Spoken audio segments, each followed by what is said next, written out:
Comecei meu dia na selva derrotando o Rei Gorila, esperando meu amigo chegar porque ele disse que vai roletar uma fruta para mim.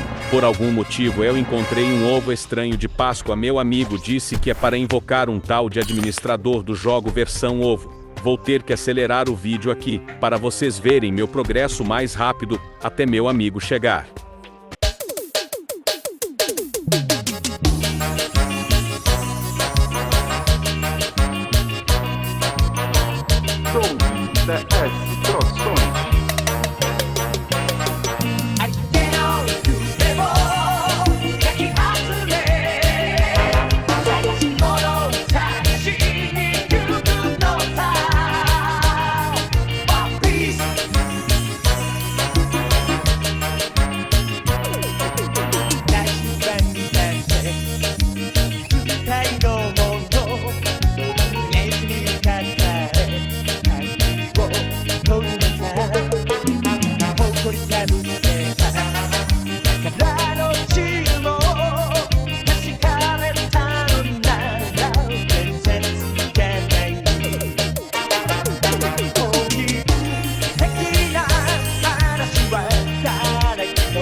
Finalmente cheguei aqui, agora eu vou ter que esperar o Thiago chegar. Expansão de domínio, corte rápido.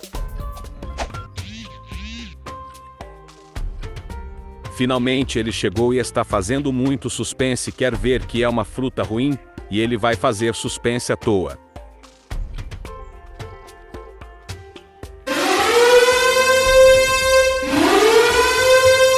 Meu Deus, não pode ser, é a fruta do Punhos de Fogo. Vou mostrar aí o personagem na tela, e a fruta dele eu estou tão feliz, sou muito fã. Então bora comer essa fruta, porque é a melhor fruta que eu vou poder usar por enquanto, e depois eu vou trocar, mas já está muito bom, agradeço muito meu amigo por isso. Então galera, acho que já está bom o vídeo, se inscreve no canal, ativa o sininho das notificações, e deixa o like, primeiro vídeo da série, espero que tenham gostado, tchau.